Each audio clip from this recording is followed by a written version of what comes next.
Olá, meu nome é Mônica Dalmácio. Vamos conversar um pouquinho hoje sobre os problemas cardíacos, né? A gente sabe que as dislipidemias, principalmente as alterações de colesterol, são um dos principais problemas de consultório. Então a maioria das pessoas vem para mim para emagrecer, para ganhar massa muscular, para fazer alguns tratamentos específicos, né? Então eu acabei me transformando numa especialista em doenças autoimunes. É um assunto extremamente interessante conversar sobre isso também. Mas o que chega em grande quantidade, que é o assunto da nossa aula de hoje, são os problemas com relação às alterações das frações de colesterol. Então, a pergunta que eu faço sempre que eu entro em sala de aula para os meus mais de 6.000 alunos é: o que é o LDL colesterol? Se você já foi meu aluno, você sabe a resposta. Se você nunca foi meu aluno, você com certeza vai falar: LDL colesterol é o colesterol ruim. E o HDL é o colesterol bom. Isso não existe. Tá? Então, uma definição totalmente chula para um leigo que praticamente nunca assistiu um Globo Repórter ou viu uma Veja, que hoje em dia essas informações estão por aí a todo momento. Então, o que a gente precisa saber explicar para o nosso paciente? O LDL colesterol ele é uma molécula que tem duas funções específicas no nosso corpo. A primeira delas ela é uma reserva imediata de energia. O que significa isso? Tudo que nós comemos e é absorvido pelo intestino, chega pelo sistema portal até o fígado. O fígado é como se fosse um grande CADEG, um órgão de armazenamento. E ele distribui esses nutrientes, inclusive a energia, de acordo com a sua demanda. Então, se você foi correr, você está precisando de mais energia, ou fez uma luta, ou teve uma aula de dança, ou pedalou, qualquer coisa, trabalhou muito, você vai ter uma demanda energética maior, o fígado libera essa energia de uma velocidade maior, na forma de glicose, ou na forma de gorduras, principalmente. Então, a gordura e a água não se misturam, qualquer leigo sabe disso. Então, se a água e o óleo não se misturam, como é que ela vai ser transportada dentro do nosso corpo? Através de lipoproteínas. Então, o LDL colesterol é uma lipoproteína que serve para levar gordura do fígado até os tecidos. A primeira função dele é reserva imediata de energia. A segunda função dele é transportar gordura do fígado para os tecidos. Por que eu preciso transportar a gordura do fígado para os tecidos? Todas as nossas células têm bicamada lipídica, ou seja, todas as células precisam de gordura para sua manutenção básica. Além disso, a gente tem hormônios lipídicos, como os hormônios sexuais e os hormônios do estresse. Cortisol e adrenalina são hormônios de característica lipídica, ou seja, eu preciso de gordura para viver. Eu só me mantenho viva porque eu dependo de macronutrientes, entre eles as gorduras.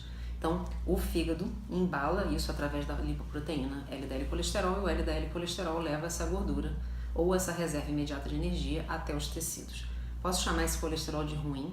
Ele tem função. Sem ele eu não estaria aqui, eu não seria um ser vivo. Não conseguiria nem pensar, porque a bainha de mielina que envolve meus neurônios é feita de gorduras. Então, o LDL colesterol é uma molécula transportadora de gordura e molécula de energia imediata. Ponto. O HDL colesterol é uma gordura também, da mesma forma, uma lipoproteína, só que ele tem a função reversa. Ele sai do fígado vazio, vai para a corrente sanguínea, encontra o LDL colesterol, encosta nele literalmente e o traz de volta até o fígado. Então, o LDL é uma molécula que tem uma função específica de manutenção da vida. E o HDL é um lixeiro. Ele recolhe o excesso da corrente sanguínea. E a gente está tão doida, a sociedade está tão invertida, que a gente diz que o LDL é o colesterol ruim e o HDL é o colesterol bom. Estou dizendo que o que tem função é ruim e o lixeiro é o camarada bom. Então a gente joga lixo na rua e esse cara é bom porque ele recolhe o lixo. Uma inversão total de valores. Então, na verdade, o que a gente tem é que controlar a quantidade e a qualidade do que o ser humano está ingerindo, ou seja, do meu paciente que está sentado aqui no consultório. Eu preciso controlar a qualidade do alimento dele. Outra questão importante, como o LDL é uma função básica dele, é reserva imediata de energia, qualquer coisa que você coma, não necessariamente manteiga, creme de leite, gordura, gema de ovo, vai subir o LDL colesterol. Se você estiver fazendo uma dieta à base de batata doce apenas e frango, mesmo que você não esteja ingerindo nenhum alimento gorduroso, adicionando gordura, mas você estiver ingerindo mais do que você precisa, com certeza você vai ter um aumento no seu LDL colesterol. Existe uma outra molécula chamada VLDL, lembra disso? VLDL, ele é um precursor. O fígado, quando você começa a comer muito, ele aumenta a produção desse VLDL porque ele sabe que rapidamente você vai precisar de LDL, colesterol. Então, o VLDL ele se enche de triglicerídeo. Triglicerídeo, esse tipo de produto, essa gordura, teoricamente, ela sobe através da ingestão de bebida alcoólica e de carboidratos. Então, se você come muito carboidrato e toma muita bebida alcoólica, seu triglicerídeo sobe, obviamente seu VLDL sobe e, posteriormente, seu LDL colesterol também vai subir. Outra questão importante com relação ao LDL e ao HDL é que a médio e longo prazo eles formam a famosa placa de ateroma. Hoje nós estamos tendo crianças com risco de formação de placa de ateroma. A placa de ateroma é quando o LDL ele sai da artéria para levar a gordura aos tecidos da própria artéria. A artéria tem 3 camadas, a camada íntima, a média e a adventícia. Ou seja, as 3 camadas de tecido são tecidos vivos, que requer também gordura para sua formação de membrana plasmática.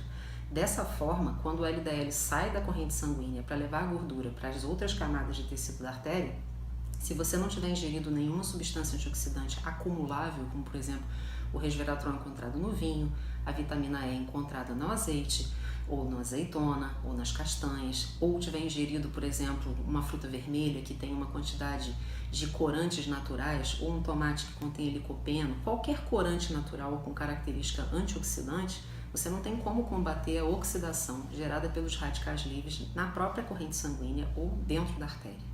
Então, quando encontra um radical livre com esse LDL e você não tem uma alimentação saudável, você come alimentos só que geram cada vez mais radicais livres, como, por exemplo, batata frita, gorduras, costelas, carnes gordurosas, esse problema vai se agravando cada vez mais. Então, o ideal é você aumentar a quantidade de substâncias antioxidantes, diminuir a quantidade de alimentos gordurosos e, obviamente, para que você tenha um controle de colesterol, a recomendação de cardiologia hoje em dia é de diminuição de 10% do valor energético total, independente do seu paciente estar ou não com o peso normal ou acima do peso. Então, mesmo que seu paciente seja magro, você precisa diminuir o valor energético total dele em pelo menos 10% e aumentar a quantidade de substâncias antioxidantes. Isso a médio e longo prazo vai prevenir a formação de placas de ateroma que podem estourar, digamos assim, se romper, né, com um esforço físico ou um aumento da pressão arterial. Por que o coração é o órgão onde mais se acumula a placa e onde ocorre o maior número de infartos?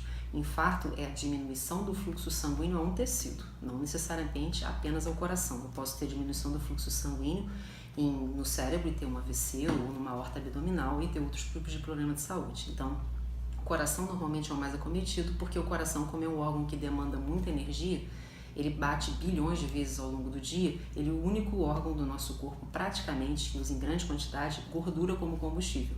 E cada grama de gordura tem 9 calorias. Então, o coração, assim como a medula renal, são órgãos que utilizam gordura como combustível porque trabalham em grande escala. Então, toda vez que passa gordura, LDL e colesterol pelas artérias que nutrem o músculo cardíaco, que são as artérias coronarianas, ali naquela artéria se acumula o maior número de placa de ateroma, por isso o maior risco de infarto do miocárdio.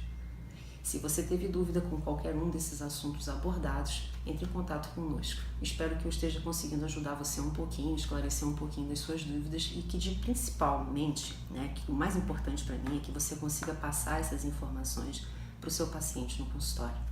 Obrigada. Tchau.